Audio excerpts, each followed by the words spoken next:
Welcome to Bigfoot and Paranormal Encounters podcast. And now your host, Dave Weichert. Hi, everyone, and good morning. Welcome to Bigfoot and Paranormal Encounters podcast. This morning, our guests are Shane and Angie. They are the directors of, I hope I got this right, Anubis Paranormal Research Organization, and that is the South Carolina chapter. So bear with me. I'm going to set up a couple of things, and then I'm going to go ahead and bring them in. And let me get this out here.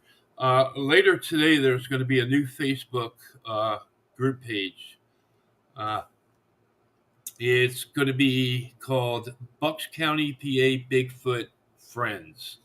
So I'm going to be putting that up today. And this morning, I'm also going to be talking about a good book I just finished. I'll get into that a little bit later. And let me go ahead and set this up so we can bring our guest in.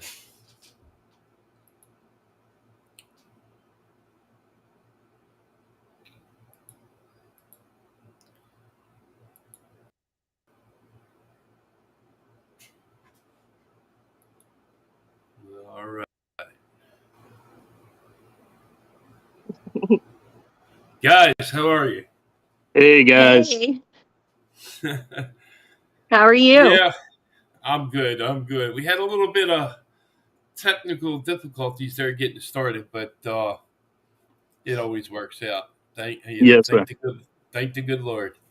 Yeah. So I'm gonna, before I start asking you questions, I'm gonna go ahead and let you tell the listeners about yourself.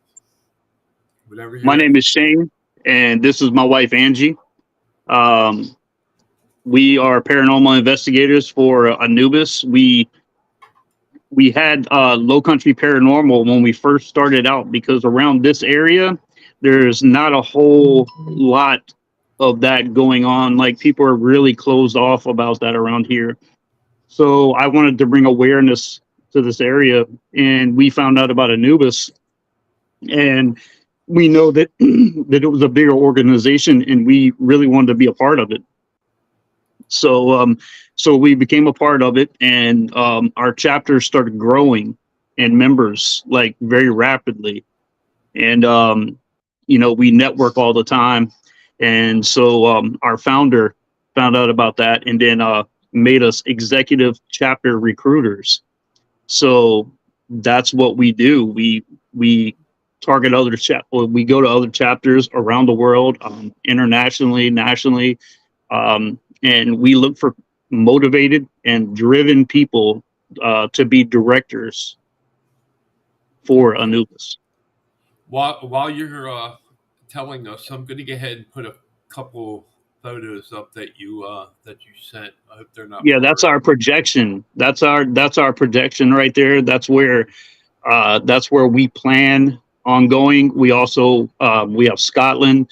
We're looking at Australia. We have Japan. We have a lot of areas that are international right now. Okay. That's our recruitment sign. Okay, let me go to this next one here. And that's a lot of our chapters that we have now. Okay. And one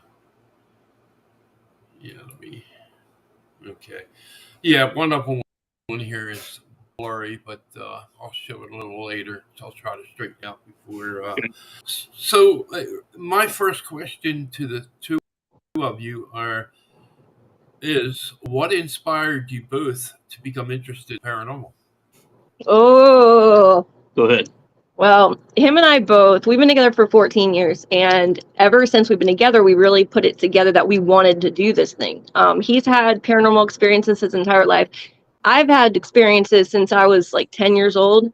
And it all started from, and I do not condone this at all. I am not for the Ouija board. But when I was 10 years old, of course, I messed with the Ouija board and something followed me. And it actually predicted something really bad. So whenever, if you want me to tell that, I will. But we've had a huge interest in the paranormal, and we just want to get answers for the unknown and put spirits at peace and just things like that. Go ahead, tell us about it. Yeah. Oh gosh. Okay. So it was, now the date's important. It was December 11th of 1999. My best friend and I were playing the Ouija board. Oh, sorry, our cat knocked the thing off. We were playing the Ouija board December 11th of 99. Her mom came out and said, if this thing's really real, ask it how much longer I have to live. And I was like, yeah, right. So it spelled out 3 months on it. We're like, yeah, right. This is just fake. 3 months or 3 days short of 3 months, her mom died on March 8th of 2000. So Unnatural causes. yeah, they couldn't find a reason why. Yeah. So, and ever since then, she gave me a porcelain doll, and it's like that thing, it didn't have teeth at first, and later on it had teeth. And I know this is stuff people might not understand or believe, but it happened. So I'll tell you what, I tried it once and I left it alone ever since. Yep. No It's horrible. It's horrible to get into that, especially when you're trying to communicate and you think that you're communicating with something like a loved one. But what you're actually doing is you're opening up a realm for anything to come through and manipulate you. Yeah. Right. Yeah. Wow. So,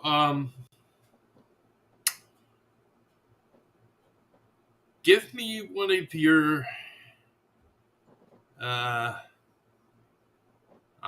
going to say, most bizarre experiences in the paranormal that you've ever had. Most bizarre. I've got a couple of them. I've got a buddy of mine that we went to Georgetown, South Carolina, and we found out about this church out there that in the 1800s, this guy was coming over from overseas to build this church, and he got the whole front of the church built. And when he was going to put the bell in the top of the tower, he climbed back down and the bell fell on him, killed him. So they left the rooms right there at the, as it was. We were exploring the area. We were going through, there was a cemetery in the background, and my friend's pretty clumsy, so he knocked over a wooden headstone at the very bottom, and we heard a loud scream right after. So we both ran back to his truck. Now, we're in South Carolina, so, we got some people that drive some pretty big trucks here. We have like 36 and 44 Super Swampers around here. He had 44s on this truck. We got back in. We were going down the road. All of a sudden, we heard his tires just explode. We got out and looked. Both his tires were flat on the right-hand side. When we looked and saw, there were 2 arrowheads in each tire. He knocked over an Indian headstone, and talk about instant karma. You can't get more instant than that. Yeah. How big is your group? Well, we have, as far as members for South Carolina, we've only been in having Anubis for about 2 months now. And we have almost 300 members, and we're growing daily. As far as the entire organization, there's thousands. Wow. Just give you a little some information on myself. One second, let me type this up. Back in 2001, I started the Maryland Paranormal Research Team, and it grew pretty big. But I spent a lot of time traveling up and down the East Coast, and just had a lot of places I needed to scratch off and go check and investigate. And then on top of that, I worked with a number of well-known paranormal investigators. I would never get into the TV stuff. I just didn't like the way they, did their thing. No. Myself, if you couldn't do it right, what I'm saying is if they mentioned and they did, we need to enhance it. If something doesn't happen, that's just not me. I was into it for the real thing, and Right. Us too. yeah, and so I've been a lot of places up and down the East Coast. Yeah, and my team, we kept it going up until 2016, and then I said, okay, um, it's time for me to do something else. So I started researching Bigfoot and cryptids and stuff like that. And I took my paranormal boots and I hung them up, but I still break them out every now and then. When I need That's to, awesome. when I need to help someone. So It's yeah. awesome. So how is your Bigfoot? I mean, have you found a lot of evidence with the Bigfoot? Because we had something around here that was questionable by a doctor. Well, I'll tell you what. I've never seen a Bigfoot, but 2 times I've had experiences where I should have. I smelled it. I Wow. heard it. When I say I heard it scream. I've heard it Oh, wow. growl. I've heard it move around in the thick brush. I've seen Wow. footprints and I've seen You're pretty carcasses. close. Yeah, of deer. Well, I worked on a farm for almost 6 months, and that's where my first experience was on a farm. And it just terrorized the guy that I was working for. It would go in his barn, and it would take bushel baskets of produce and all that stuff and just throw it all over the place. And, when we went in there to clean it up and stuff, you would find like hair hanging on the door, on the Oh, side of the wow. door, Wow. all that stuff from going in and out. But I just physically, for eye contact, never seen it. Now I've seen eye shine. That was probably 8 to 9 feet off the ground. Wow. So Wow. that's basically how tall it was.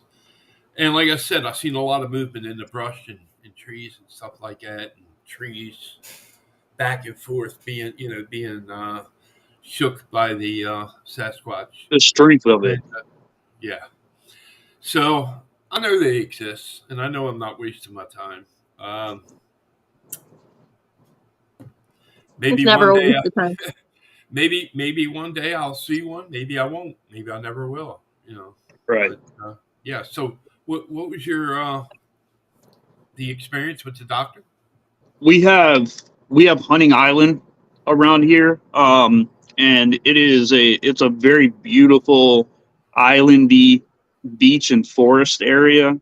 And a doctor was back there, and he was going down one of the trails, and he he swore by this, and he saw something that was fully grown. It was like a man size. He said it wasn't as tall as what people thought, but it had hair all over its body. And it was running through the forest and like making really obnoxious sounds. And people were calling him a quack. They were like, you're crazy. But he swears by this even to this day.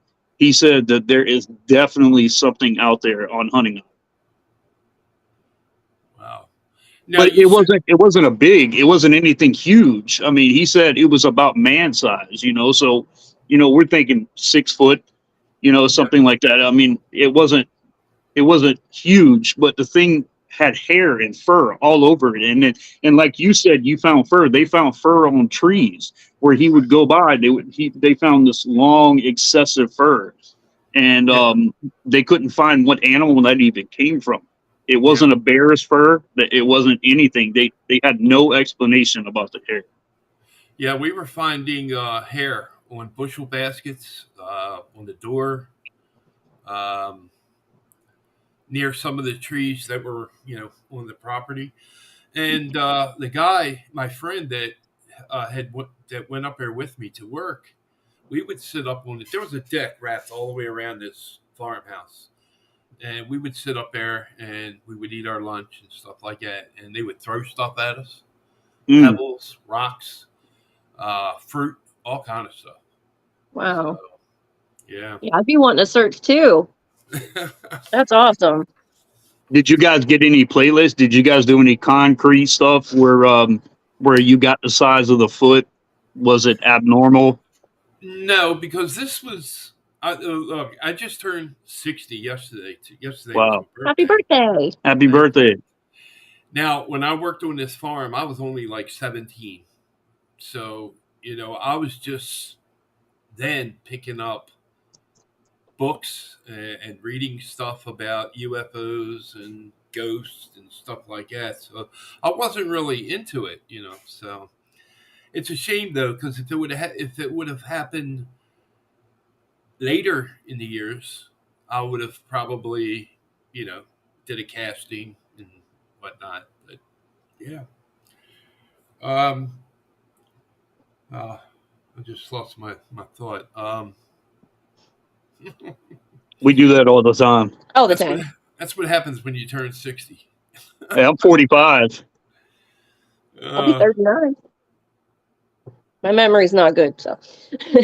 Oh, it was something. My next question, but that one's gone, so I'll just think of another one. Let me do this. Let me bring up. Let's see. Let me go down here. Paranormal Piper. Let's talk about this one. Yeah. All right. Yeah. That's a friend of mine in the UK. He's on this channel called Dark Knight. Mm-hmm. And, it's Project Dark Knight Horror. And he's a good friend of mine. And he's had an attachment. He did the same thing with the Ouija board. He was inviting stuff into his house, and he's had it for years. So he's videoed a bunch of his stuff. Well, he sent me this picture, and he said that him and his daughter were in a car. He snapped a picture of his daughter talking because he heard something next to her. And that very same day, his best friend died on a horrific car accident. So when he snapped that picture, that's what you got. And you can clearly see it right off the reflection, or you can clearly see the face on it. Yeah. Yeah. That's his daughter right there. And it's like he said that's his best friend's face. That's like echoing off of it. Yeah. Wow. Okay, let's do this one here. That was a client's house. That before the house got tore down, we found out that a black witch lived in that house. We snapped the picture and we zoomed in and saw, and you can clearly see at the very top, a black-haired woman. Looks like her mouth is open, like possibly screaming, maybe. Mm-hmm.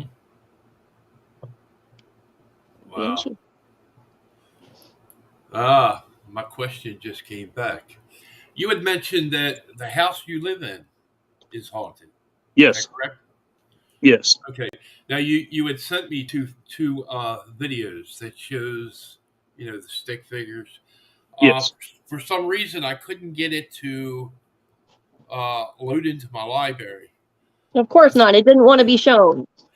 When I first got started with this program, it was like I couldn't get anything to work.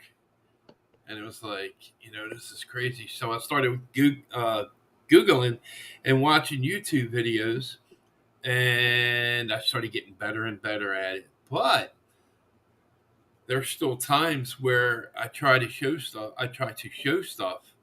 and it just won't work. I don't know if that's paranormal related or... Probably. Yeah. It doesn't want to be seen.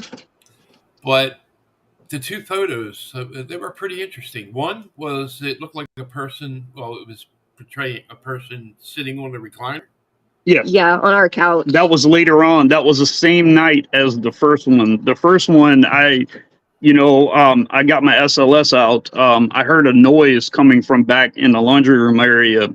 So I just grabbed it just to mess around with it.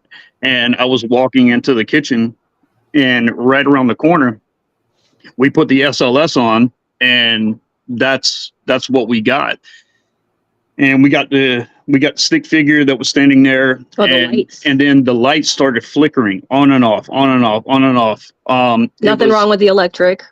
Nothing at all, because right after it disappeared, the lights went right back to normal. Mm-hmm. And then the same night, I was sitting in my chair right next to that couch, and I heard the same kind of noises, and I saw an indentation in the couch.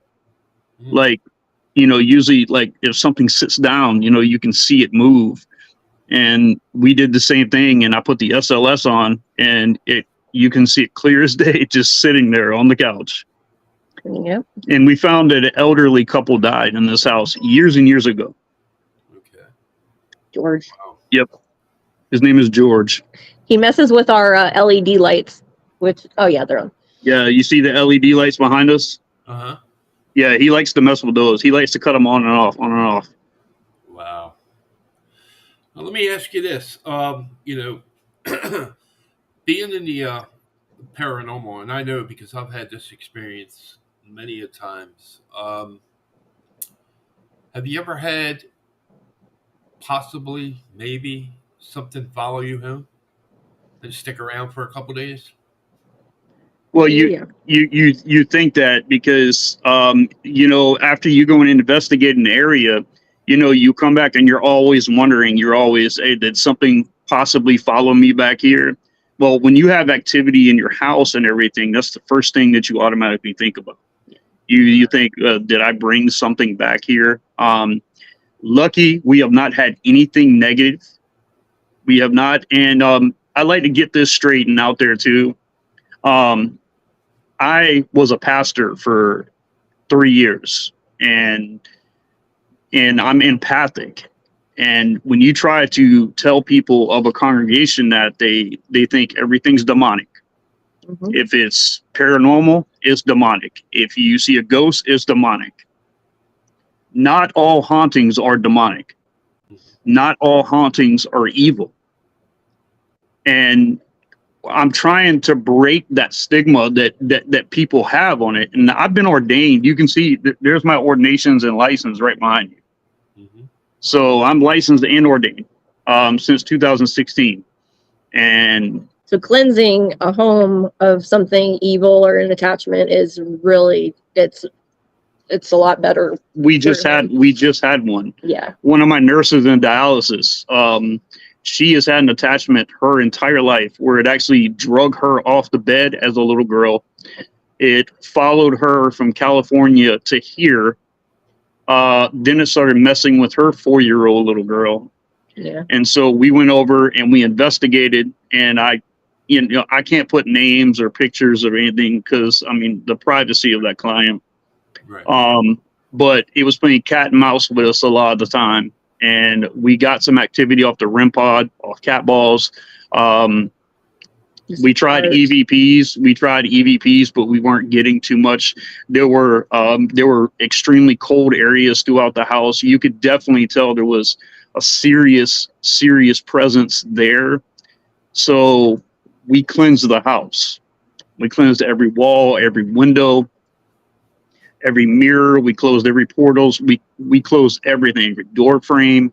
We closed every single thing in the house. And ever since we've cleansed that house, her and her 4-year-old daughter have had no experiences at all in that house. She's a little nervous to look in the mirror still because the little girl would see that black shadow man. Yeah, in the mirror. But now she looks in the mirror. She's just she's got PTSD from it. It's trauma, and she's afraid it's going to come back. But her mom keeps reassuring her, and we've reassured them. And the little girl's like, I know he's not here anymore. I just don't want him to come back.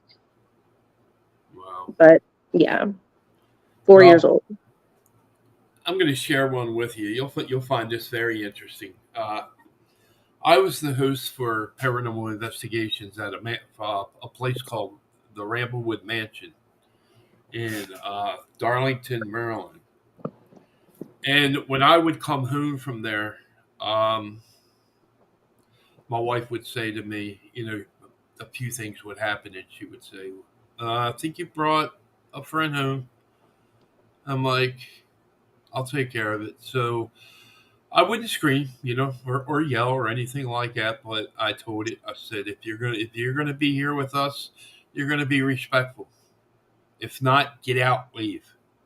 Um, so one day she got up, she went to work, and later that afternoon she calls me on the phone and she says, "I left some laundry in the dryer. It's got to be done." She said, "When you get a chance, go down and get it, bring it up. It's bathroom towels and washcloths and stuff, and put it away for me." I said, "Okay, I will." And I said, "I got to tell you something." She said, "What's that?" She said, "Hurry up, I got to get back to work." I said, "Well," I said, "your dog's a nut." She said, "Why?" I said, "Because he's sitting in front of the bathroom door, he's growling, he gets up, and he wags his tail like he's seeing someone." And she said, "Well, I told you, that you brought something back with you." Mm. Oh no. So we hung up, and I sat there. I was watching TV, and my little pug, his ears went up. He started growling like he was, terrified. And he kept going to the bathroom door, towards it, growling, barking. And then he would run away from the door like he was being chased. So I walked over and opened the bathroom door. I kept it shut because he would always go in there and get into something. So I went over, I opened the door, and I said, "Go on, go in." So he goes in real slow, like he's crawling. And I turned around to walk back towards the chair, and I heard him yell. And Oh man. when I turned around to look, he comes sliding out of the bathroom like somebody took their foot and pushed him out because Oh no. his feet came out from under him and he landed on his side. And I'm like, Oh "Oh wow. wow." So I went down, got stuff out of the dryer, came up to the bathroom. I went in. I put my butt. I sat down on the tub, and I put the basket down, and I picked the laundry up, and I opened the doors to the cabinet. I started leaning forward to put them in and organize them, and I felt two hands on my back push me. It pushed me so hard that the corner of my eye right here hit the towel rack above the cabinet, Oh my split gosh. split my eye open, and I heard this noise. And when I turned around, the shower curtain was like twirling. I grabbed it and I let it go, and it just dropped. Wow. So I went out and I took care of my eye, and held a mirror up and looked, and I'm like, "Oh God, I need like 3 or 4 stitches." So I just took a Band-Aid and closed it up. And then when she came home, I told her. She said, "Well, I think you need to tell it to leave and do your thing." Yeah. Yeah, I ain't never gonna forget that. So, um, How's your now dog since then? what's that? How's your dog since then? Uh, Nothing else. Nothing else after that. But That's good. I told my wife. I said, "Now, two things." I said, "It's either something that followed me home, or it was my dad, because my dad died in my house, and Mm. he used to go in the bathroom and he would sit on the tub and he would flick his ashes into the toilet because he didn't want to smoke around me or my wife." Oh wow. Or he would stand in the kitchen with the bathroom window up and you know just blow the smoke out the window and then shut the window when he was done. So I don't know if I sat on my dad or something possibly followed me home. So I don't know. It Would could be. your dad would have hit that or pushed that dog? My dad joked around with the dog a lot, but no, Okay. he was, he. I don't think he would have, you know.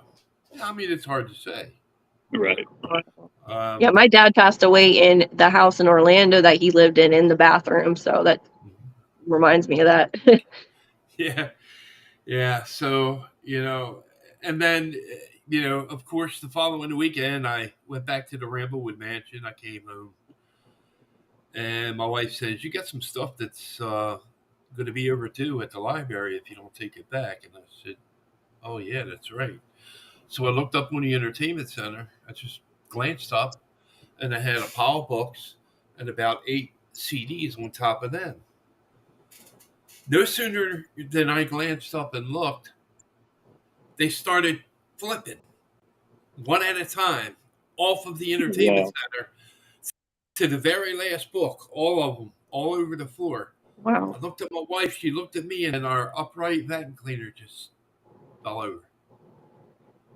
No. Yes, and that was the end of it for, what was going on. Like I said, sometimes I would come home and it would last a day, it could last 2 days, it could last 3 days. Yeah. But the mansion was it was owned um, by a rich family. It was built in 1865. Mm. The back maids and all that stuff, and but the house over the years had aged, and not a lot of work was done to restore it. So there was a lot of paranormal stuff going on, and the house was owned by the Worthingtons. I don't know if you've ever heard Okay. that last name, but it was also part of the Underground Railroad. There was a tunnel in the basement of this mansion. It was believed that Harriet Tubman had passed through there Wow. and and in front of the mansion it was nothing but cornfields and stuff like that led down to the Susquehanna River, and you know so I've gotten a lot of EVPs of children. Some were nasty, not the children, Yeah. but yeah. So, all right, let's get back to gosh, I'm stumped. Give me something. We love paranormal, man. We love it. Anything paranormal. We watch nothing but like horror. Of course, Dr. Phil's got to go in there every once in a while. Right. But we watch all kinds of ghost hunting shows, people's YouTubes that's like legit ghost hunters. Yeah, we definitely look for it. But I always tell people when they It's come on not our team or our organization or anything, I said, don't get a YouTube education. No. Right. Don't look to knowing everything about investigating paranormal from YouTube, because until you get hands on and you're actually out there on a location, you're experiencing it yourself, that YouTube is only going to be exactly what it is. It's for your viewing. You're not going to get the experience that you need learning it from YouTube. Mm-hmm. Plus, you never know, like some people out there, on the YouTube channels and everything, sometimes you don't know if they're really real or not. So it's like, we just watch it for entertainment. But yeah, I mean, when you look at it, you can tell, pretty much what's good to go, what's not. But let me ask you this: what do you think about the technology, the tools of today compared to years ago, what we used to use? And that would be, it wasn't a digital recorder, it wasn't an Anubis, Right. It wasn't a right. Wasn't a REM pod. Yeah, exactly. So, what do you think of the technology now compared to back in the day? Do you still use some of the old stuff, or A lot. Sometimes the trigger points. A lot of the old stuff, like solo cups with ping pong balls. Right. That's an old school method where you take the ping pong ball and you rub it on your head. You get static of it on your clothes or whatever, and you stick it on top of the solo cup. And if something comes near it, it sticks to whatever it is. Right. a lot of old methods like that, still are very effective. But with the technology that everybody has today, the accessibility of trying to prove it scientifically is so much more advanced than when I was younger. We didn't have equipment like that. When we used to go out ghost hunting, we would go find an abandoned house and we'd go in and see if there was something in there. Then we find history on the house and we talk about history, psyching ourselves up, and then we would go back and actually find out that something did happen in that house. Yeah. Mm-hmm. Yeah. It's crazy. What do you think of the spirit box? I really enjoy the spirit box. I really, when I go on an investigation, I really like doing the Estes method. Yes, that's my favorite. The Estes method, like we went to Fort Fremont here in Beaufort, and it is a fort that did not see any kind of war, anything. It was mainly used for ammunition storage, for the Marine base here. If you look right across the water, you see Parris Island right from Fort Fremont. We weren't getting anything out there. We saw some shadows. Our REM pod went off a couple times. Couple cat balls lit up. Couple cat balls lit up. But this is a big concrete area. So we were like, well, let's just try the Estes method. So, blindfolded, put the earphones on, started hearing, and then not even 10 seconds into it, I heard a man talking coming through several of the channels. Mm-hmm. And there was a girl trying to talk, but she was getting cut off by the man. And Angie had her spirit talker going. And I guess one of the names that she had, he didn't even see this. Yeah, because remember I told you I'm blindfolded. So yeah, I heard it come over. I said the name. It came right over her spirit talker. It said Connie. Yep. And then but he didn't know it came through. It kept saying that that this girl was kidnapped. She was kidnapped from her house.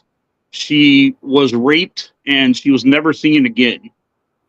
And we were like, this just doesn't sound, why is this even coming through? And Connie came through the Estes. And Connie came through the Estes, and we heard a man's voice that kept trying to cut her off. Well, I'm a dialysis patient. And I was telling this man that has lived in that area for, 50, 60 years. He's 90 something years old. And he said back in the 80s, he said 2 houses ahead of him in St. Helena, a girl got kidnapped from her home and she was raped, and it was a murder-suicide. And her name was Connie. Wow. So it came over my spirit box before it came through the Estes, but he had no idea. So he's like, Connie. Because I can't hear anything. Yeah. I can't hear anything. Once you have those noise-canceling headphones on, all you hear is. I'll share an interesting one with you about an EVP. Back at the Ramblewood Mansion, I would have different paranormal teams come in. They would either spend a night or stay the whole weekend. And, they had a room to sleep in, their own room and stuff like that. This mansion had like 1, 2, 3, 4, almost a dozen bedrooms. So, and to tell you how nice it was, if it would have been fully restored, each bedroom had a fireplace. So, oh, wow. Yeah. But a group came in and they went down to the basement where the hole is that led to a tunnel. And I had a guy come up and he came in the room where I would stay to myself and stay out of the way. And he came in and he said, I just came from outside. I was listening to an EVP that I did down in the basement. And he said it was only like 4 minutes long. That's why I listened to it. He said, I usually take most of them home and listen to them, and and then I categorize them. But he says, interesting. He said, it was four of us down there, and we were asking questions. And he said, the answer I got was, where is Dave? Wow. That's So, cool. yeah, and then I thought, okay, that's pretty cool. But then I had it happen again with another group, and they got an EVP upstairs that said, "Where's Dave?" A kid, a little kid. It's like, "Where's Dave?" Yeah. Wow. So You're a this, hot topic around the spirit world. well, I'll tell you what. I put. Let's see. I started hosting paranormal events there in 2007 till 2016. So yeah, I got a lot of research in there and That's cool. a lot of good EVPs and a full body apparition. Did I see a Really? Bigfoot? Bigfoot? No, but I saw a woman in period, clothing, in an old dress. 3 o'clock in the morning, everybody turned in, and I heard a bump, and I was in the family room inside the mansion, and I was kind of not fully laying down, but I was like leaning back on some pillows. And I closed my eyes and I just said, I need to sit here for a minute, I said to myself. And I heard that bump. And when I sat up and looked, this woman just walked by from the front entrance to the steps that went up. Now, these steps go up, then they go up again, then they go up again. And behind the wall, there's staircases that was used by the maids and stuff like that.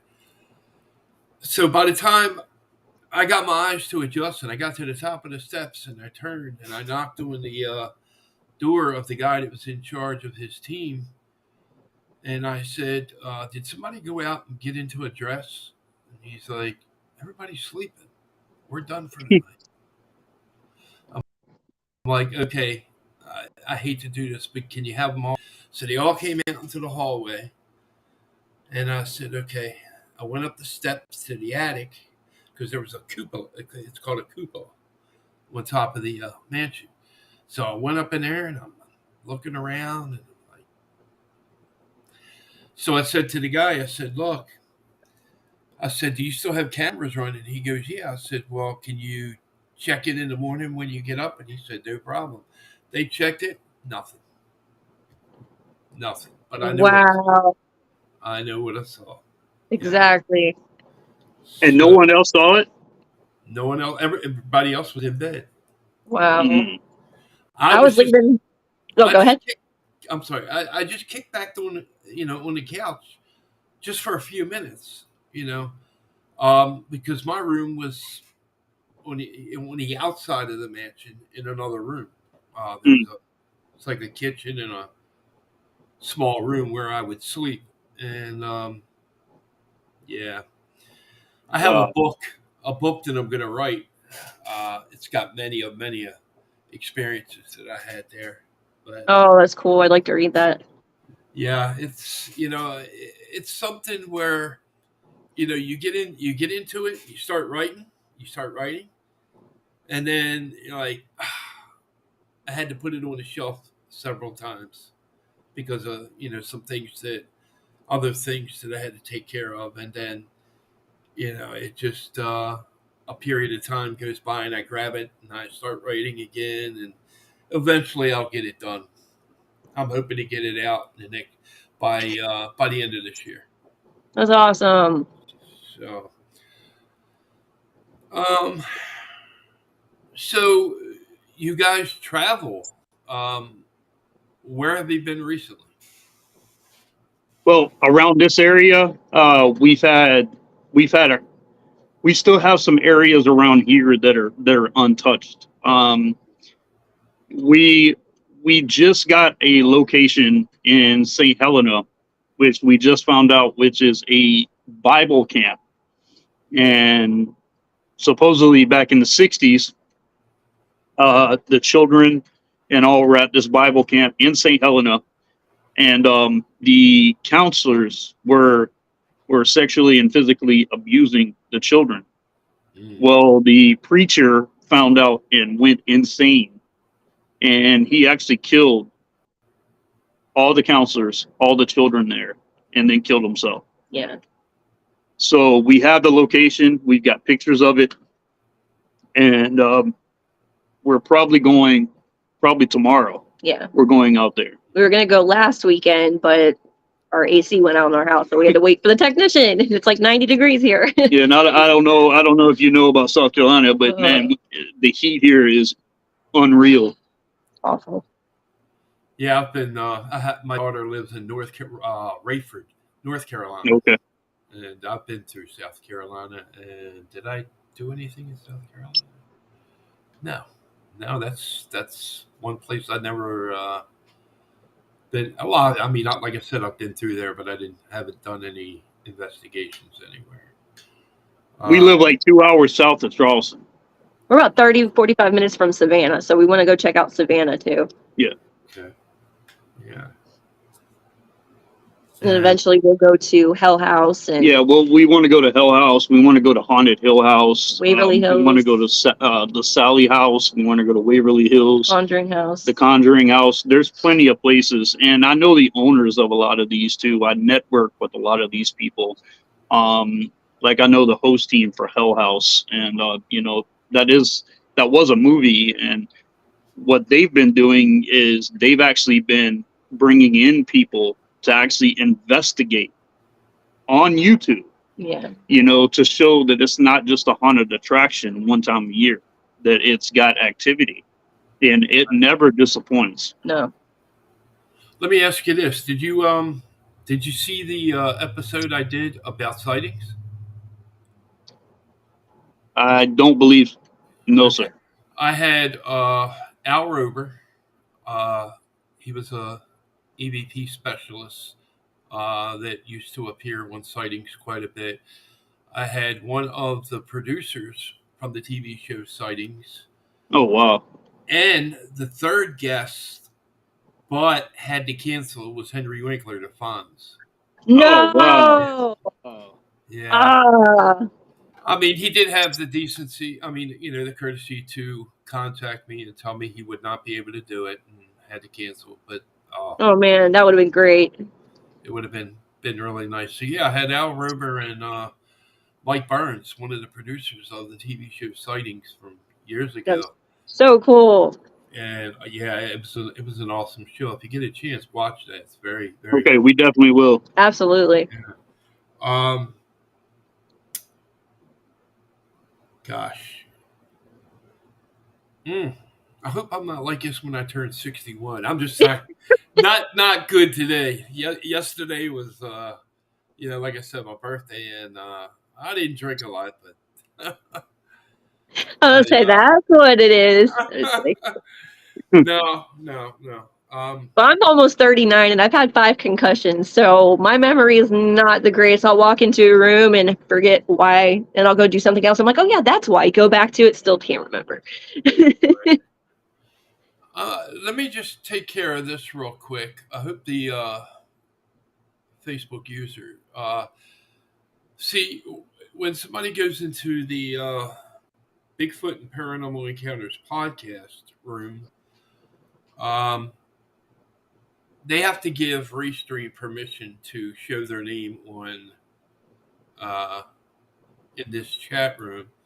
Now, this person said, "Hi, I'm not sure who it is. So if you're still in here, please let us know who you are. You can do that. You can bypass giving permission by asking a question or saying something and adding your name to it. So we say hi back to you. We're not hello, Facebook user. We can't see the chat or anything, so I don't know if that's just for your viewing. Yeah. If you were on a computer, you would be able to see it. Okay. Gotcha. You would have access to it. Gotcha. Actually, if you were on a computer, you would also have access to being able to show photos and play EVPs and all that stuff. So. Well, we working on getting all that. We need one. Yeah, like us, I was telling you, I still have evidence that I'm working on a hard drive that I have to categorize, and put everything where it needs to be. So if I ever need it, I can go right to it. Right now, Cool. it's like cleaning out a big closet and categorizing everything. And Right. like I said, I've been to, abandoned hospitals, prisons, Mm. uh, ships. Mm, Good lord, insane asylums everywhere. Oh I want yeah. to go so bad. Oh, tell them about Yeah. the place you went. I went to. We had some buddies, and we live near the Myrtle Beach area, and Hmm. we wanted to go to an insane asylum, and we found one that was in Tennessee. So we drove, 5.5, 6 hours to get there. My friends were all sitting there talking all big and bad. Well, we got there, and this insane asylum was on the side of a mountain, and it just looked creepy. It was all boarded up. There was a big old hole in the roof, and we went there. And the story behind it was that the patients and all got out, and they ended up killing each other. They killed the doctors, and they just kind of left the area. There was still handprints of blood on the walls. So we were trying to figure out the best way to get in there. And then all my friends were talking all this garbage about how they're going to get in there, how they're going to do it, and nobody. We just drove almost 6 hours in a car, and they did all this talking, and nobody did. I looked underneath, and I found a wooden ladder, and I said, "I don't care if you guys do or not. I'm getting in this building." So I climbed to the top of it. There was a roof, and there was a big hole in the roof. So, and I dropped down off this rafter, Hmm. and I was in this dark, dark room. And I took my flashlight, scoped it around. They still had the metal beds in there. There were still handprints of blood and just on the walls. I mean, it's the wildest thing I've ever seen, and so pitch black dark. And the building didn't look that long from the outside, so I went to the hallway and I shined my light down as far as I could, and I could not see the other end of it from the inside. So it was a deafening quiet. Like you could not, I mean, you could hear a pin drop. All of a sudden, I start hearing the screeching sound. Just slowly but surely, then it started getting faster and faster and faster and faster and fast, and it was coming right towards me like a wheelchair. Hmm. Now, we don't know if there's homeless people that were there. We don't know, but I know that a wheelchair was coming at me, and I was like, I'm not staying here by myself. So I ran and I jumped out, grabbed the rafter, pulled myself back up, and got out of there. But I mean, who knows what could have happened in there? We didn't have equipment back then. We had flashlights, we had stuff that we can check and see if it was. But I mean, a mental asylum, that place should have been condemned years and Yeah. years ago. It should have been tore down, actually. And now it is. I mean, it's no longer there. But I am glad I got a chance to go in there, even though Right. I really got scared in there. Yeah. Now, um, do you only ghost hunt? I mean, are you into other stuff like UFOs and Yeah, cryptid? absolutely, Oh yeah, absolutely. absolutely everything. Right. Now, here's a question for you. What do you think about? How do you think today? How do you think, or what's your thoughts on paranormal unity? Para Unity, How do you think it's going? um, as a whole, I think it works really well. Um, I have found that people are either really for it or really against it. Hmm. Some people like to stay to themselves. They don't like the whole para unity.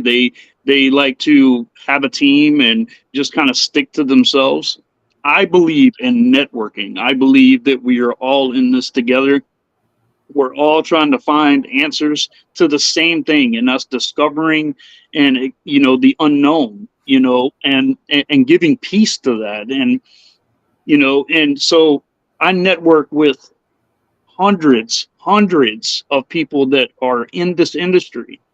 And I have found it so relevant to be able to do that, because not only can you share your experiences, but you see where their heart's at, and you see that para unity can happen. It creates para family, para community, and that's what I'm looking for. And I agree with anybody who really believes in para unity, because it is one of the most beneficial things, especially being, you don't want to be singled out or alone in this industry, because you'll never have anybody to show or talk to. Or I believe in that. I talk to the same people, hundreds of people, just about every single day. And I do that because of para unity, because we all have that same thing in common. We all want to know what's out Yeah. Well, it's a shame. There, like you said, there are some out there that just want to stay to themselves, and I never did agree with someone trashing another person's name about something. I always, oop, there you go. I always kept the slate clean. If I mentioned something, I definitely wouldn't mention the person's name. If it was a bad situation, and that's the best thing to do. That's the best way to go. And I agree with you. I think paranormal unity. Everyone should network. there. I'm not saying give someone. If you invent something or create something, like I did, I won't go into great details, but I created something and I talked about it, and that was to one of my own members.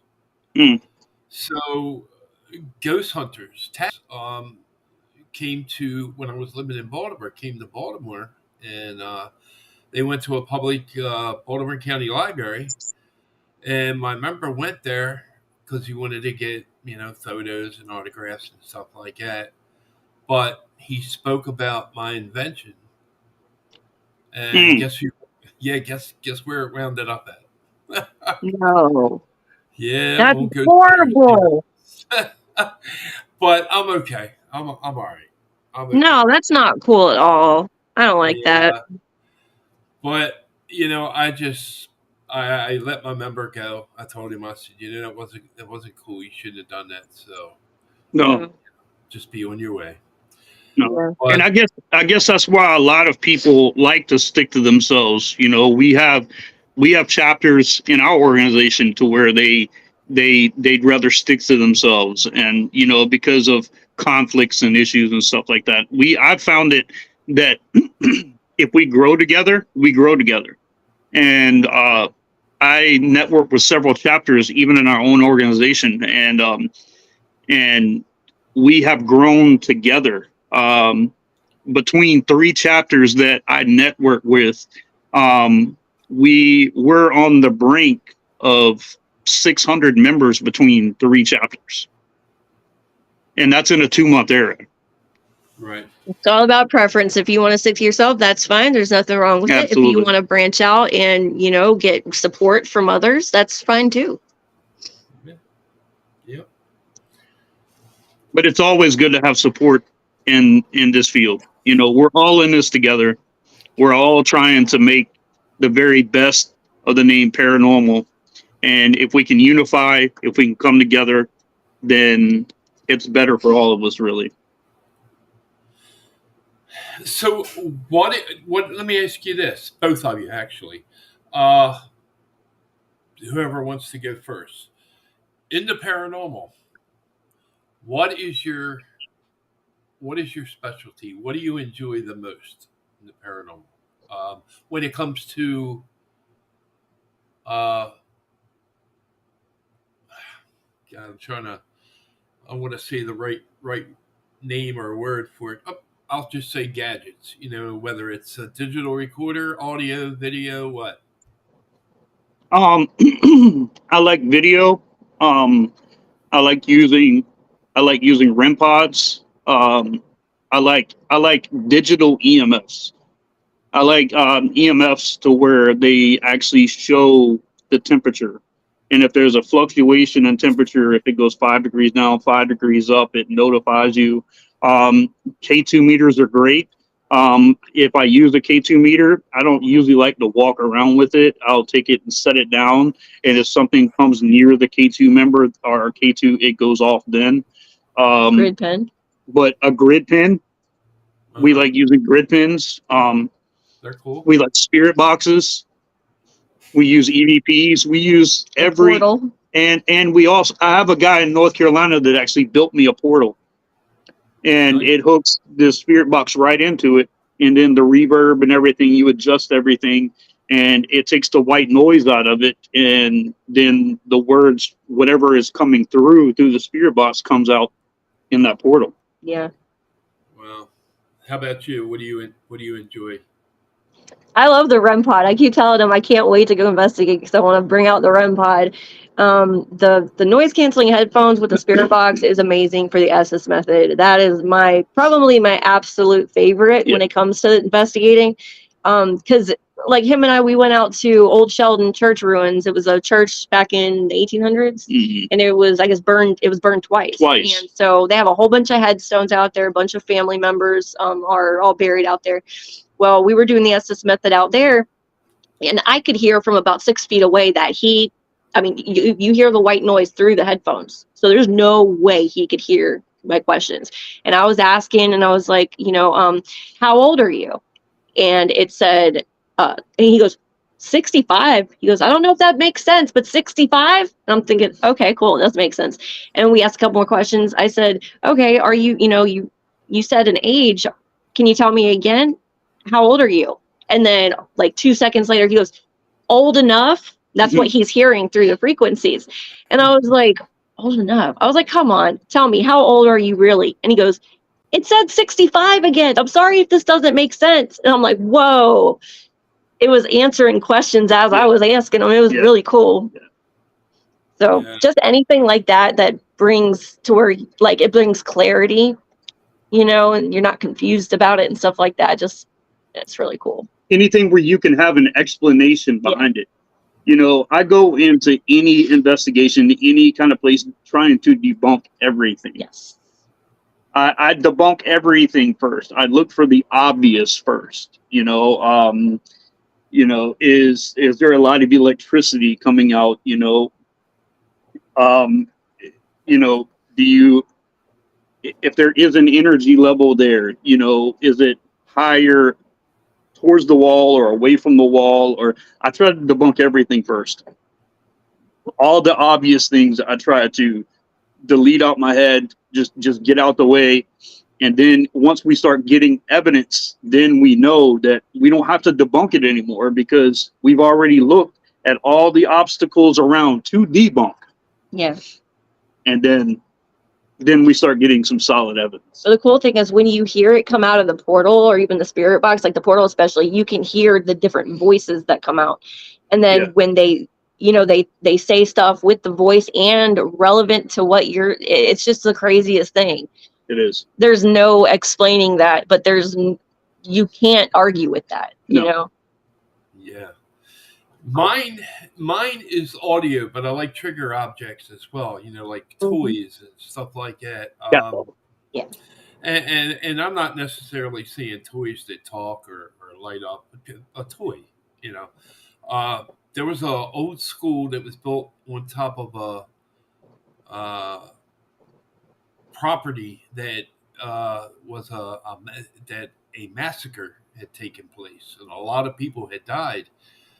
So the school became so haunted that they actually shut it down, and it was abandoned for a lot of years. It's called Broughton Elementary in PA in Pennsylvania. So I went there, and I was in one of the classrooms, and I took Oh, I'm sorry, man, it's more than that. I took a piece of chalk and I made a circle onto the wooden floor. I took a little toy car. I put it in one spot, put a circle around it with chalk. Then I took some candy and I put it and I made a circle with chalk around, for me to put the candy in the circle. And then I took a softball and I put it in the center of the big circle and put a circle around that with chalk. So of course we were in the room. The lights were out. The only thing that was lighting up was the K2 meters and Mm. um, our digital cameras and stuff like that we were taking random photos and stuff. And we were doing an EVP session, and all of a sudden it was four of us in the room, and we were like separated from each other, sitting down Indian style. And I was sitting just right outside the circle, and all of a sudden I heard bonk,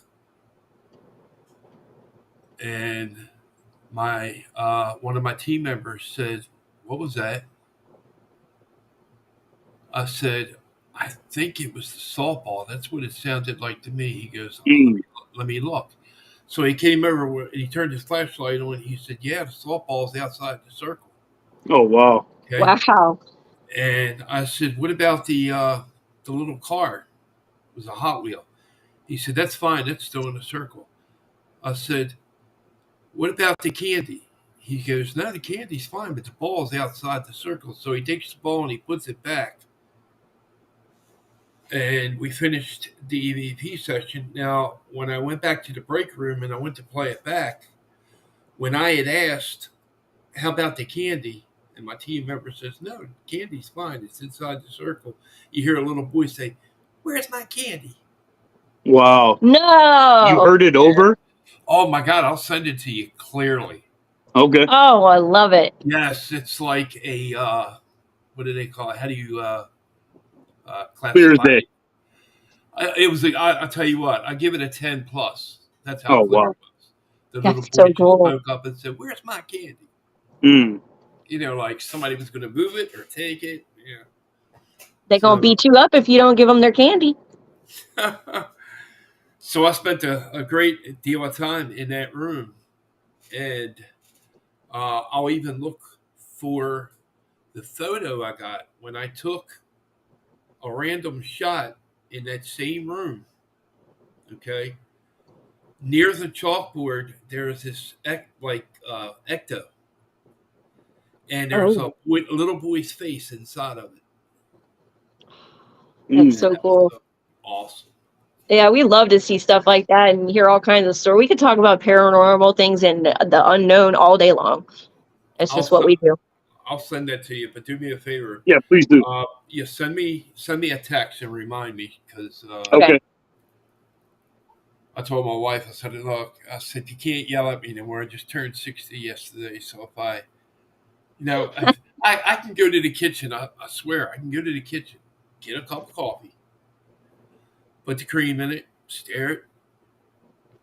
I'll come back into my desk and I'll sit down and I'll go to reach for it. It's not there, and I'm like, I don't believe I did that. I look out in the kitchen, it's sitting there on the counter. Oh, And I just keep doing it over and over and over. And they call me Mr. What do they call Post-it note, right? most of it. Yeah. When I get a thought, like an idea, I'm like, I used to be okay holding it in my head, but now Yep. if I don't get right to my Post-it note and write it down and work on it later, or put it in my book so I can work on it later, it's gone.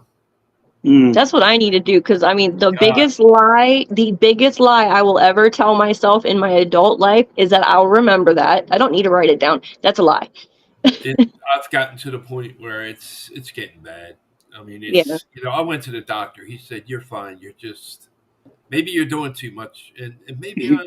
I'm always on the go. I'm always doing something. So, um, but I went to the doctor just to make sure that I wasn't getting dementia or something like that. So Yeah.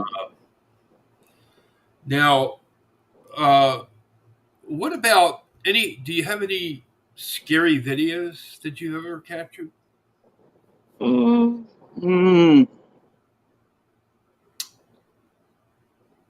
I don't get scared real easy.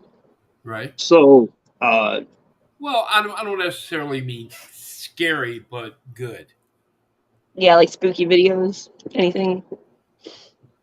We well, had some on my old phone, but that phone, it was its time to go. we'll definitely look through. We'll definitely look through, and we'll try to send you. Yeah. We'll try to send you some stuff as we get it. We're expecting when we go out to this new location, this Bible camp. You know, I definitely don't feel like there's good energy coming out of there at all. I think there's unsettled business. I think there's unrest out there. There's children's spirits that are probably lost and wandering around, and we want to be able to help them. Yeah, move on. Transition. Here's a good question for you. When it comes to orbs, are you a believer or a non-believer? Yes. Oh yeah, absolutely. Yeah. Okay. We have a picture somewhere of his aunt, and it's the craziest thing. It was his aunt, but both of her parents had passed on. And I don't know where it's at now. I used to have it on our Facebook, but it's gone. And it was clearly two orbs. It looks like the color wheel or whatever it was, where it blends. It was two orbs side by side, like overlapping each other, right over her heart. Yep. Have you ever heard of Fort Mifflin? What is it? Fort Mifflin. I've heard that. That is in Delaware? No. Okay. Yeah, Delaware. Okay. I was there for a weekend investigation, and it was three of us inside of a casemate, and it still had the bunkers in there, where they slept and stuff like that. And it's all, it's all brick, and it curves like this. So if you're standing over here or over here, depending on which way you're looking, it almost looks like you're in a tunnel. But everything's you're inside of a casemate. It's all cement. The roof, the sidewalls, the floor. Right. And I was in there with two members, and all of a sudden, I turned around to just look across the room, and I saw a solid bluish white, and I'm not going to say it was hollow, because to me it just looked like a white ball with blue on the inside, and it was moving around slowly. It was the size of a hard ball, a major league hard ball. Okay, and it was moving around slow, and I told my member to turn around and look, and when he turned around, he said, "I see it, oh my God." I took a picture. I got it. He took a picture. He got it. All of a sudden, this orb started coming over towards him. He tried to get out of the way, and it passed right through him. Wow. And when it came out the other side of him, it was still solid. And then it made a turn and went through a brick wall and disappeared. Did he feel it, like physically feel it? Yes, it drained him. Oh, wow. It was I was like, oh my God, I do not feel right. I'm like, come on, sit down, man. So I got him to sit down, and he was like, oh my God, dude, it just, my stomach don't feel right. I said, are you in pain? He goes, no, it's hard to describe. He's just, oh my God. I said, describe it. He said, I'm confused, man. And he looked very disoriented, but he told me, he said it felt cold. Wow. And this thing I saw it go through his stomach and come out his back and make a turn and go through the brick wall. Wow. And that was the end of it. That's so friggin' crazy. Did I send you that picture of that orb that we had? Let me take a look. We actually have a picture of an orb with a face in it.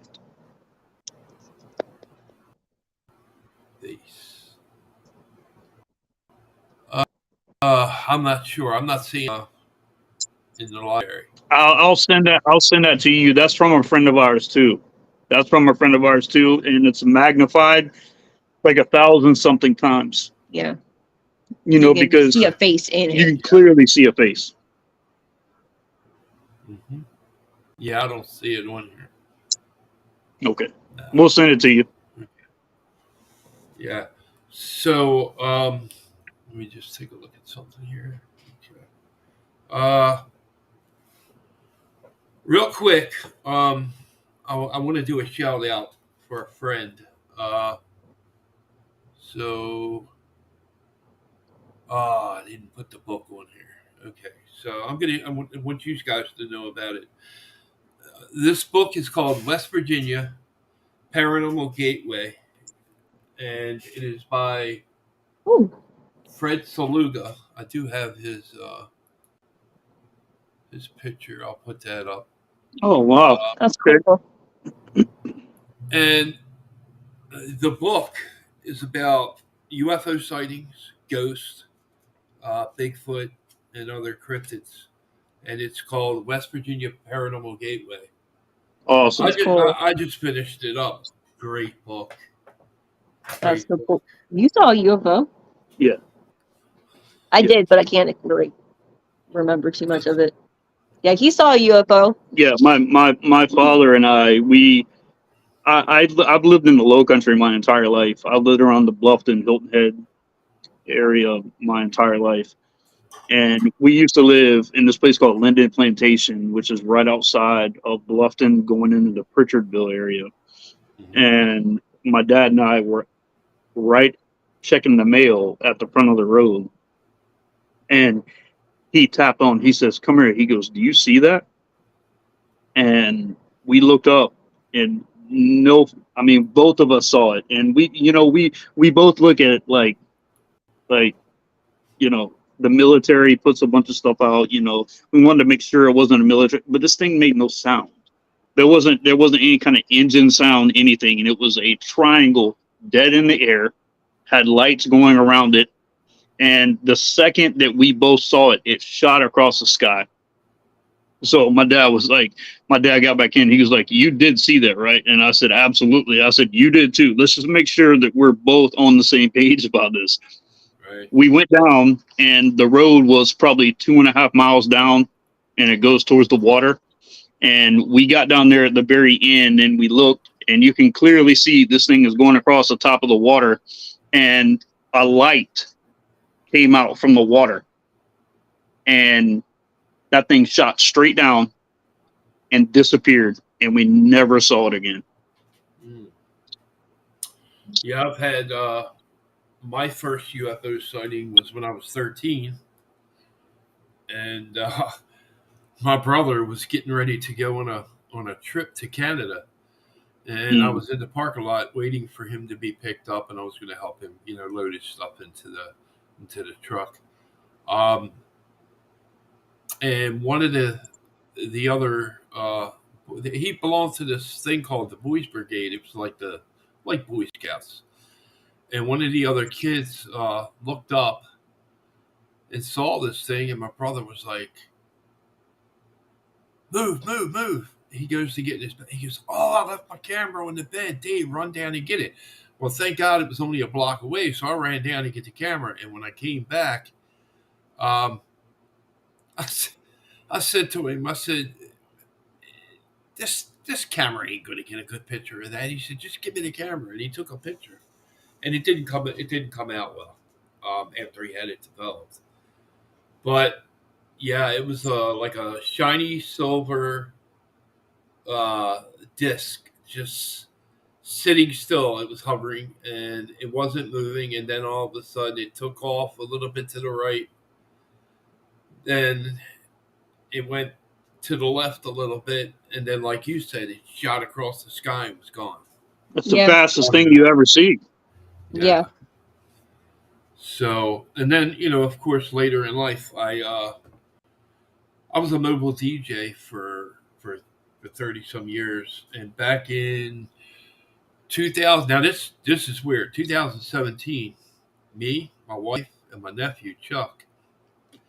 I just got done doing some karaoke, and We came home, pulled into the driveway, and I said, "Here's the keys. Go unlock the basement. I'm gonna put the stuff in the house tonight. I'm not gonna leave it in the truck because I looked down the street and across from me, there's a bad house on every block. So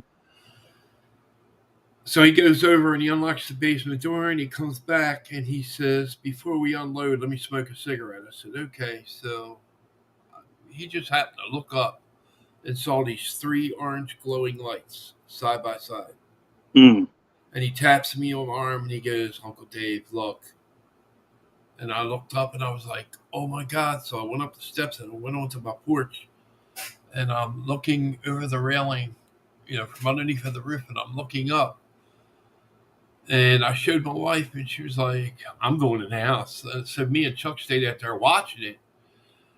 And he took his cell phone out and tried to video it, and it wouldn't do anything but be blurry. He Wow. couldn't get it to focus. So the first one shoots across the sky, and it goes out. 10, 15 seconds, the second one did it. Same thing. And then 10, 15, 20 seconds, the third one did it and vanished. 2 nights later, we saw this again in a different area. Wow. So I said, "Dude, are we cracking up?" So I go in the house and I get on the computer, and all these people in different parts of the county on Facebook. We're talking about UFO over top the airport, UFO here, UFO there, UFO there, and it was all the same description. They were orange and they shot across the sky and went out. Wow. Yeah. Wow. That's cool. Yeah. So it happened for a while, and That's then awesome. kind of.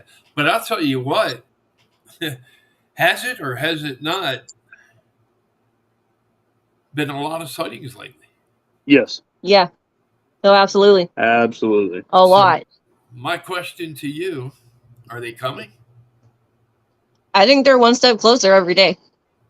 I think they're already here. Oh, yeah, that's true. Yeah, I agree. But I mean, are we gonna come out of our house one day and just see this big mothership up there with all these UFOs flying around it? I don't know I think the textbook description of it's not going to be the same. It's going to be way different. That's what I think. Like when people say, "Oh, the aliens," they're not going to be these like green figures just standing there. Right. I don't know. I just feel like it's something much, much bigger than that. Yeah. Oh, Still there?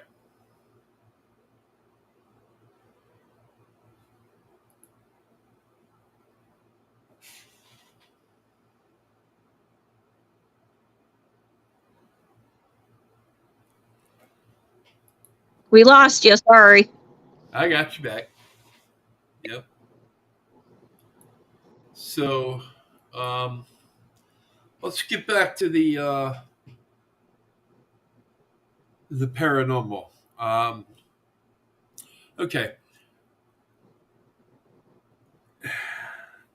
What would you say be the most awesome place to go to that you would like to go to?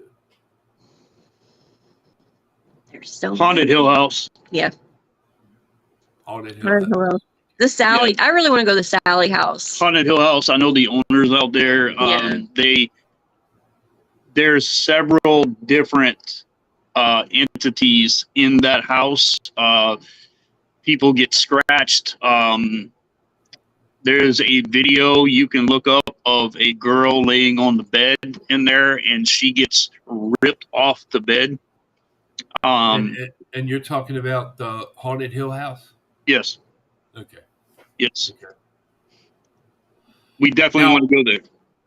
When you two watch the episode I did on sightings, we talked We'll about definitely watch. I think we talked about the Sally House for like 15 minutes. Mm. That's cool. So Al Rober was one of the investigators that was in the house, and I showed the pictures, where he was being scratched and bleeding and all that stuff. Yeah. The black mass over top of the baby crib and toys catching on fire. And, What? Always catching on fire. Yeah, there was toys that had caught on fire. Wow. Wow. And when she would take the toys and put them away, minutes later, she would go back in that room, if because she had to do something, and those toys would be right back on the floor in the same position. Wow. Now I met Deborah and Tony Pickman, Okay. years ago at a conference, because I used to do. I was the audio set up. I set up the audio equipment for the guest speakers, and I also did the. You ready for this? Karaoke. That's awesome. I want to do that. I don't know what it is, but I want to do it. Karaoke. So that was like 3 nights of all the TV celebrities like John Zaffis, Rosemary Ellen Golly, and guys and girls from Ghost Hunters, and what was the two brothers? The Foreman brothers? Barry and Brad. Oh. That was the Ghost Lab or something like that. Yeah. Okay. And John Zaffis, that was the nephew of Ed and Lorraine Warren. Okay. Deborah, Tony Pickman, that owned the Sally House. Now that house was sold. Oh God, what's the name of the company? Was it Paramount? The Sally House was? Yeah, they actually bought it. The company that owned the TV show slightly bought that. Oh wow! And, yeah. I just want to go there so bad. Later in years, I had heard that it was open to paranormal teams for paranormal investigations. It is. Mm-hmm. But there was this discussion going on that some of the members that went into the house a week to a month were becoming very ill, and a few of them had passed away. Mm-hmm. That? Yes. That's wow. Yep. That's scary. I'm not saying it was related. Yeah.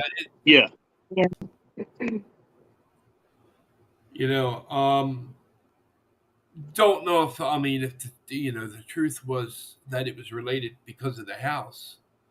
The house was also haunted by a woman. I can't remember her name. But, yeah. But, we watched the team come out of there, and you can clearly see he's sitting at a table with his father, and he turns his head, and you could just he holds his head like this, and he goes, "I have to take a break," and he went outside, and he clearly says that he was feeling so much anger that he wanted to punch his father and strangle his mother. Yeah. From the energy that's in the Sally House. Right. I bought the book, but I haven't read it yet. Still sitting on my shelf. Let us know how that is. Yeah, the Sally House. I have so many paranormal books. It ain't funny. Sometimes it's months before I can, get into the book and read it. Because when I do read a book like the size of this one, it don't take me long, and that's like maybe 120 pages. It don't take me long, just a couple days. Yeah. But yeah. So, all right, give me something. I'm like. I'm hearing sounds right now, and nobody else is here. We're hearing things. Now, Yeah. let me ask you this. Now, the house that you live in, you said is haunted by an old couple that died there? Yes. Okay.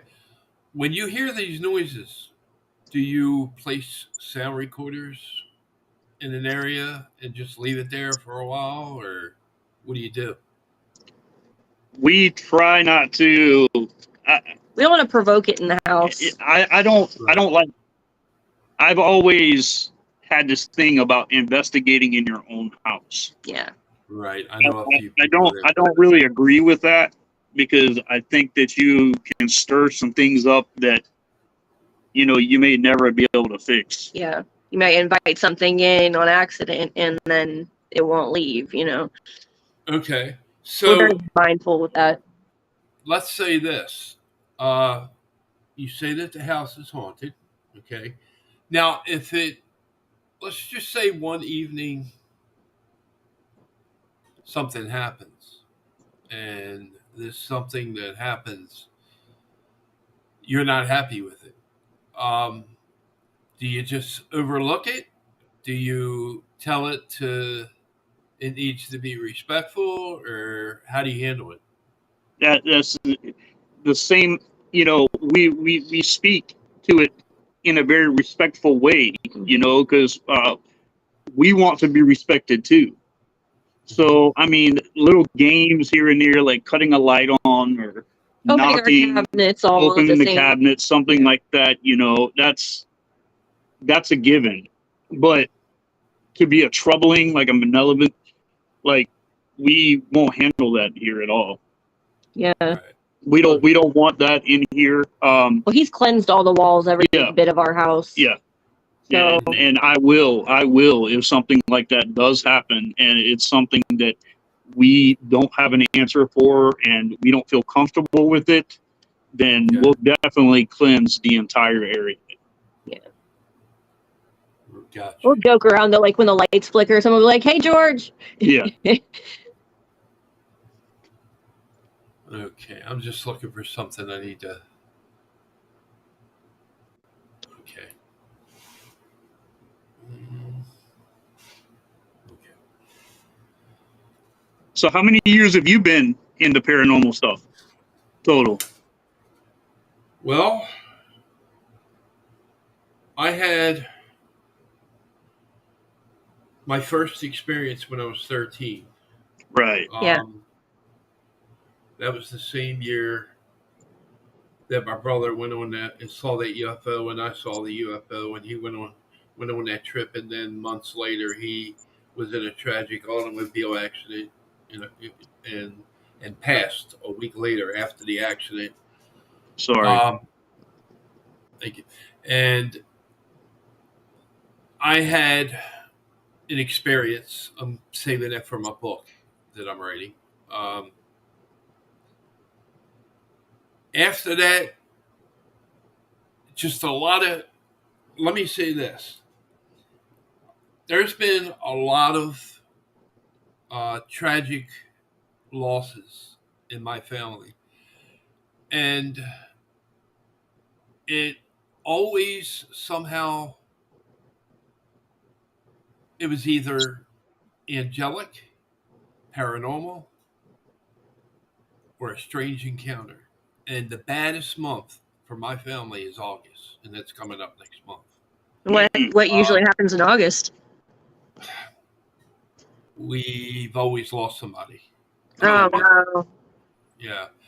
So, I'm putting that all together and I'm putting it in my book. Okay. Wow. I will say this: I also lost a brother and sister.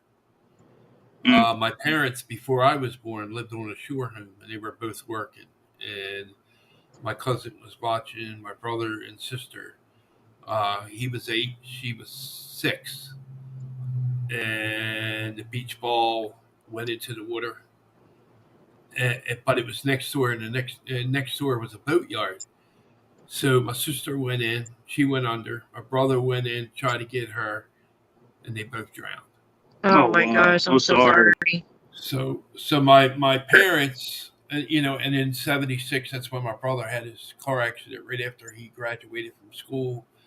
It was going to become a Maryland State Police officer, and my parents lost him to that tragic automobile accident. Oh gosh, I'm sorry. But, you might find this hard to believe, but both of my parents told me the night before that they were going to die the next day. They knew? Yeah. Well, yeah. My mother was first, and then my dad. But the night before they passed, they told me that they were going. Wow. And my mother, okay, she passed away from, I don't want to bring this up, but dialysis, kidneys. She was diabetic. I'm diabetic. I just recently was told that I had to get an echo done of my kidneys because too much protein was dumping into my urine. Yeah. So, it's my family has had so many tragedies, not as many triumphs, as the Yeah. tragedies. But like I said, they were always somehow paranormal related, or should I say, strange encounter Yeah. that went with it. So Yeah. Yeah, yeah, my mom and I used to, watch all the haunted stuff with the whole thing with the Ouija board about my friend's mom and all that. Ever since then, my mom started getting weird things happen, and then my mom got diagnosed with cancer. She had chemo 3 different times, and then it wasn't doing anything. So it's like, and he mentioned the other day, do you think it was because of whatever's following? Your mom found out she had cancer after this all started coming to a head. Right. So I believe when she died in 2012, my dad, he died in 2017 from a heart attack. So And he wasn't found until 24 hours later. yeah, 24 hours later, he was in the bathroom. His roommate found him. So, and then since then, I've had weird things happen around here, and it's just stuff you can't explain. But I know what you mean with the paranormal thing. So Right. yeah, I'll tell you this one. 2001. Okay, see, I worked for Baltimore County Fire and Police, but I also did high tech security, private bodyguard stuff for professional sports teams and stuff like that. Right. And I was at work, and I was working for a private company, and it was the weekend, and I was there all by myself, and I was in my patrol car, and this is how I found out I had diabetes. Now, 1 week before, I had a blood test taken because I was getting some life insurance, and they told me everything was negative, everything was good, I was good to go. There's nothing wrong. wow, A week later, I hit a tractor trailer head on at about 80 miles an hour because I passed out behind the wheel. My sugar was like 500 and something, and I survived. wow, But again, there was something that went with that tragic accident, me yeah, hitting that tractor trailer. What I experienced when I woke up in the car 1 hour after hitting, because the tractor trailer was parked. It was parked for the weekend, so I hit a tractor trailer with a garage in the back of it with a race car, and the police determined that I hit it at about 80 miles an hour. I just passed out on the wheel and drifted over, and boom. And yeah, I survived, but I also saw something when I woke up. what did Something, you think? I'll tell you. I was sitting in the seat and I was trapped. The door was crushed. The front of the car was folded up. The car was on fire. And I felt this real warm sensation come over me. And even with the front of the car being crushed and pushed up, because the steering wheel wasn't round anymore, it was oval. Okay. The dashboard was almost up to the top of the window, and I could still see out a part of the windshield. So I'm trying to open the door, and I knew my arm was broke. I knew something in my face was bleeding.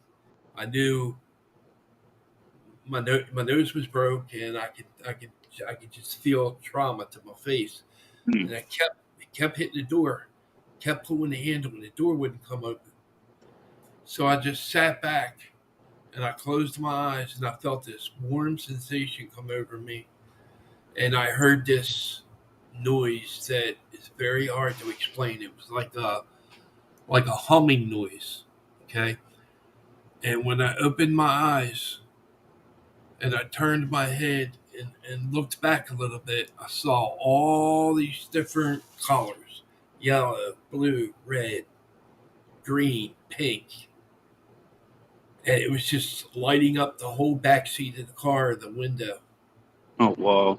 So I pushed on the door and it wouldn't come open. So I sat back again, and I'm still feeling that sensation. I'm still seeing them colors. I knew I was disoriented, but I knew who I was. I know what I was doing. And all of a sudden, these colors came over the top of the car. And when it got to the front of the car, there was this ball about the size of a basketball of the colors I was seeing beside me. All of a sudden, the door came open. I fell out. I Whoa. laid on the ground, and I looked up and I watched this ball hover and go over the warehouse and disappear. Wow.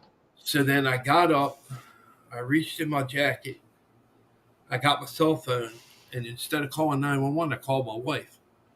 My wife got to the scene before 911 did, and they were right behind her. So Wow. I'm still laying in the road behind the car a little bit, and the patrol car. And when they came in, all of them almost ran me over. So Wow. I was in the hospital for 2 weeks. When I got out, I went to pick a check up and see some of my coworkers. And they said, "Man, how did you get out of that car?" I said, "What do you mean?" I said, "The door came open and I fell out." They go, "No, it took four of us to pry the driver's side door open What? so we could take pictures for the insurance company. You did not fall out of that car. That door did not come open because it was crushed and it was so mangled that we had to took four of us with crowbars to pry it open so that we can get in there and take, good pictures for the insurance company, for the company." And Whoa. I just shook my head and left it alone. I was like, okay. You're the only one that knows what happened, So to this day, what was it? To me, it Guardian felt, angel. and I think it was angelic. Yeah. Yeah, guardian angel. Yeah, Absolutely. definitely. I mean, it wasn't something normal. Yeah. Something that that you would expect to happen. The whole situation. So yeah. Um, then I've been a diabetic ever since, and Wow. but like I said, over the years, so many strange encounters, angelic, paranormal related stuff, and it's just too much to ignore. I got to Yeah. put it in the Right. book, and I got to get it out there. I got to let it be heard.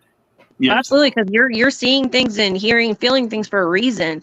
Things that aren't going to make sense to other people, but it makes sense to you. So Right. there's messages out there that need to be delivered. Oh yeah, definitely.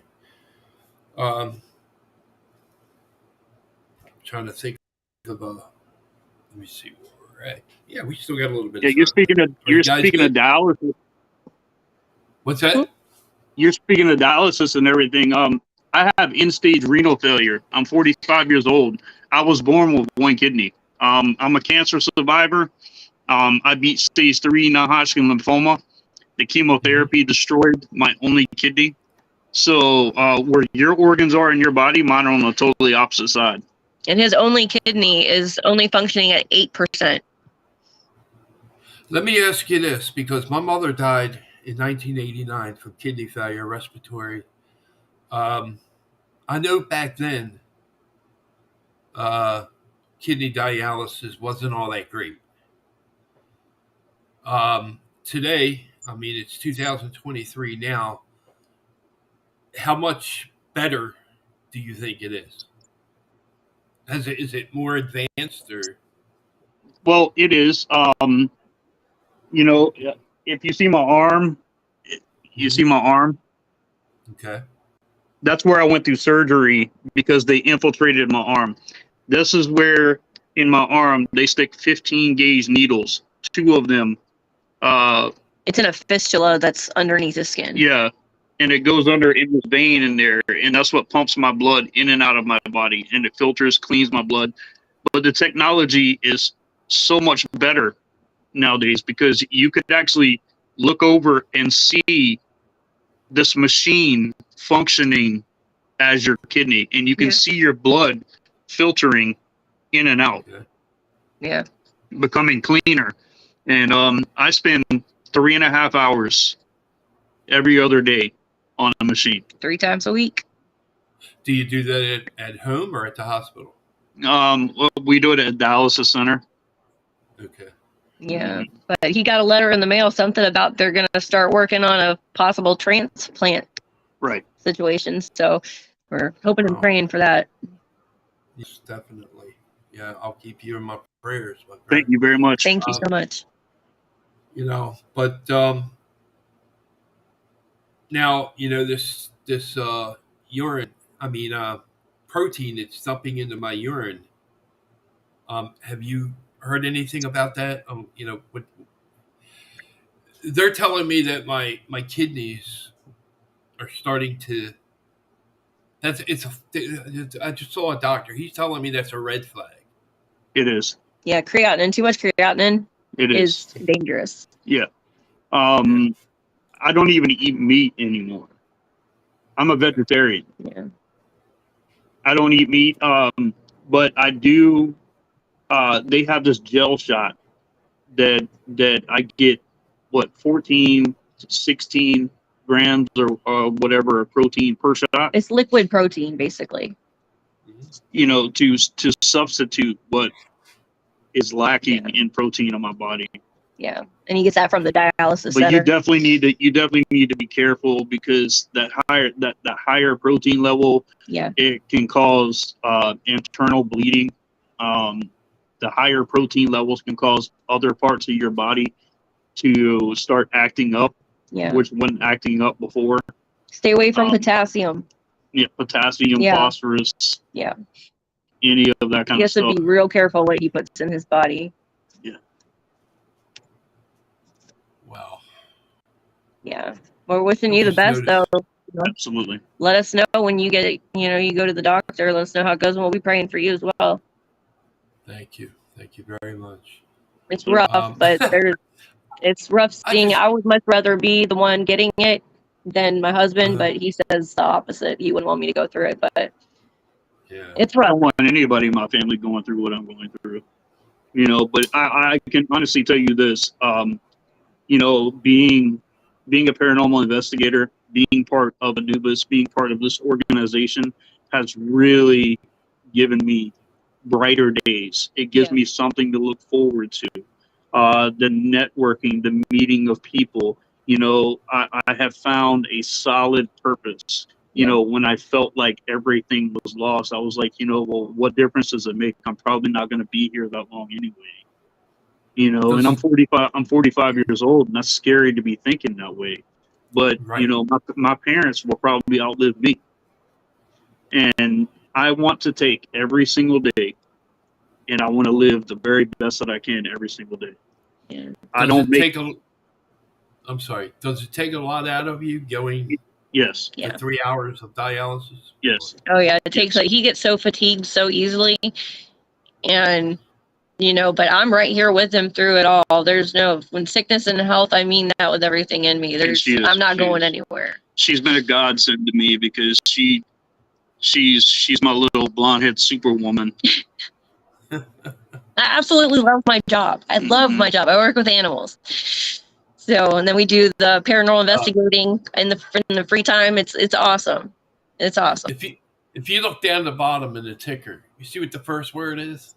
Tonight our guesses are Shane, and it's morning, not nighttime. That's what I put in there. I tell you, I'm always doing so much, and I just got to start looking at things when I type and make sure I typed it. You're human. It's okay. I make mistakes hourly, so it's okay. Okay, let me take a look in the get over there. Where we at? Nope, I had the right one. Okay. All right, so yeah, definitely send me a reminder to send you that EVP that class. Definitely. Yeah, 10. It's a 10 plus, definitely. Of the little boys saying, "Where's my candy?" You got to hear that. I'd love to hear that. Absolutely. Yeah. I'll send you that board too. Okay, thank you. And anybody that listens in or watches this, let them know to check out Anubis, because we absolutely love it. It has been a blessing in our lives, and we're just very thankful to be a part of the organization. What I'm going to do for you is I'm going to keep posting it in Bigfoot and Paranormal Encounters podcast Facebook group. Plus, when I have other guests on, I'll put it out there as well. I can put it down in a ticker or whatever I want to do with it. So okay, yeah, definitely. But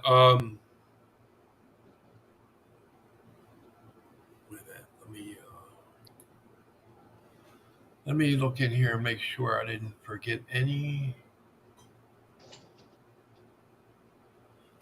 I want to put this up right now. Yep. That's how you can. That's everything. How you can be contacted. Correct. Yep. Yes. That's everything on there, from the email to my phone number. My phone number's even on there. Feel free to reach out to me. We are looking for motivated and driven people to become directors in our organization, whether it be in the United States or overseas. We don't discriminate. We're looking for really good people that are in the paranormal and that have a love and a passion and drive for this, and that can lead a team into tomorrow, into the future. So we're looking for those kind of people. So if you're into the paranormal and you really want to be part of a growing and expanding family and organization, you're looking at the right one, and Anubis is the right one. And Chris George is the founder, and he is absolutely amazing. Absolutely amazing. So yeah, what I just put up there, I'm gonna take that, and like I said, I'll keep posting it for you. And Thank you. Get the word out there. Like I said earlier, when it comes to paranormal unity, I'm for it. So that's awesome. We appreciate it very much. I love to network and share and all that good stuff. And, well, that's what I was. I'm glad you said that, because when he's at dialysis in the chair for 3.5 hours each time, he's networking. When he's home, he's networking. So it's like, it's very rare that someone will send a message or put a comment and he won't reply right away. It's usually if he's asleep or like in the shower or something like that. But yeah, he's great at communicating and stuff like that. So. I spend probably 4 hours a day networking. And the whole time at dialysis along that. So we love what we do. Absolutely. That's our logo. That's our logo right there. That's the executive chapter recruitment. Yep. That'd be us. Yeah. Yeah. Anybody can reach out to us at any time for any reason. If anybody's interested, and just reach out and we'll go from there. If you have anything paranormal going on, please reach out to us. If you want to be a part of a team, reach out to us. If you want to be a director, reach out to us. We have all the information for you. Yeah. We're looking for driven and motivated people. So if you are into paranormal and you want to be part of a growing family, Yes. You were definitely in the right place with us. And there's people out there that are scared to talk about it because they think that people think they're going crazy. I mean, we of all people, we are not judgmental. We will not look at you and say you're stupid or, you know, that you're wrong. If you have anything to talk about that you need a friend basically, but you don't know where to go, reach out to us. It'll stay with us. Good. Confidential. Yeah, absolutely. Well, look, I want to have you two back again because I want to hear about that place you're getting ready to go to. Yeah, absolutely. Definitely. Yeah, and if you get anything, we'll put it on here. Okay. So, absolutely. All right. So we're about 3 minutes out. Anything else you want to get out there? Do you have anything? You want to share?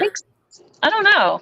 For some reason, the porcelain doll keeps popping into my head when I was 10. The same girl with the Ouija board gave me that porcelain doll. I know I mentioned it before, but yeah, there was something attached to it because the house or the apartment she lived in belonged to someone that had committed suicide. The people before that, there was a murder and stuff. And then she gave me that doll, and I'm like, really? So yeah. So any haunted objects too, we love to talk about. Yeah. Great. Like I said, I thank you both for being on this morning. And, absolutely. It's been a pleasure. I knew we would get the whatever the situation was worked out because I don't give up. Nice. I'm glad we did. I don't give up, and I don't let people give up. Exactly. Try till you succeed. Exactly. We got through that one hurdle of the audio, so. Yeah, so we got it. We got her done. Yes, sir. Yes, sir. So, well, look, like I said, it was great having you on this morning, and thank you. I'm going to be going now. So let me just find this, put this up one more time. And like I said, I'll keep putting it out there for you. All right. So, guys, thanks again for being on, and have a wonderful Sunday. Thank you also. Thank you. Thank you so much. God bless you. Stay on.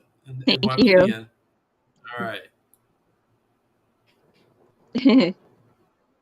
Okay. I'll grab it here in a second. Where you at? Okay. Here we go.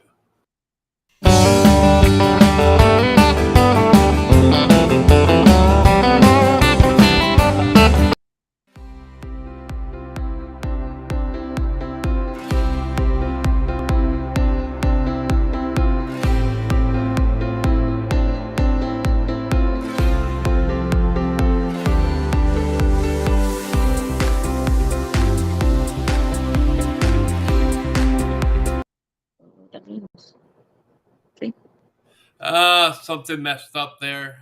I don't know what happened, but let me try this again. I'm sorry. Let me get this one off of here first. Where'd it go? There it is.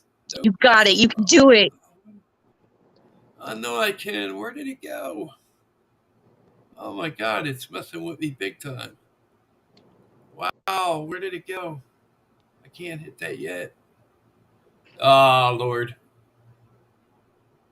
All right, let's try this. Okay. There.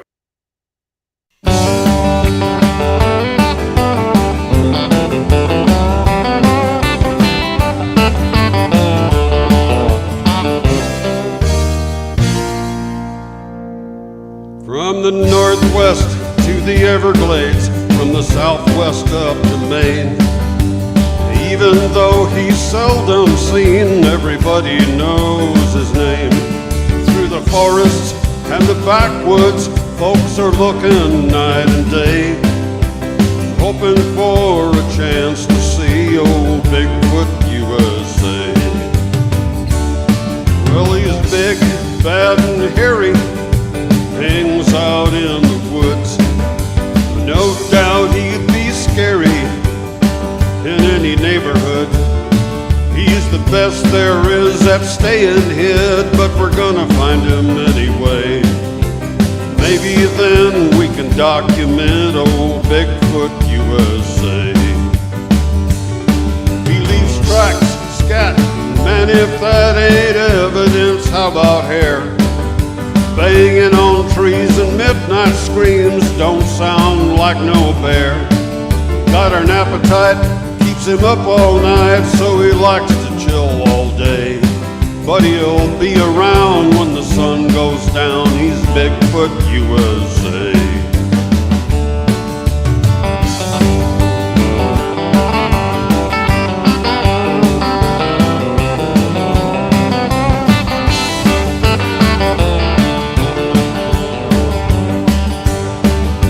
Ain't no man ever been that fast. No man will ever be that strong. Ain't no way you're gonna whip his, so you might as well get along. He's got more names than anyone in any record book, they say. Right or wrong, they all belong to old Bigfoot USA. They call him Bigfoot, wild man, Sasquatch, stick man, cattle critter, woolly booger, mossy man, and flint man. Brush ape, skunk ape, night ape, swamp ape, grass man, wood man, gray man, and hairy man. Dog man, otter man, lizard man, raggedy man, wendigo, Seattle, Sonoqua, bush man. Wood devil, mountain devil, goat man, stone man, forest devil, big man, timber giant, brush man, ice giant, devil, monkey, boogie man, and cave monster, yellow top, scoop the manook, swamp monster, night screamer, evil seeker, catamount, Fort Worth monster, Minnesota Iceman, stone coat, missing link, ape man, jar man, big figure, stone giant, Missouri monster, elk monster, yay ho, Honey Island swamp monster, no head, no neck, tall man, boggy mountain, night people, stick, Indian, hairy, savage, owl woman, gamekeeper, splinter cat, bad smelling tree, hill monkey man.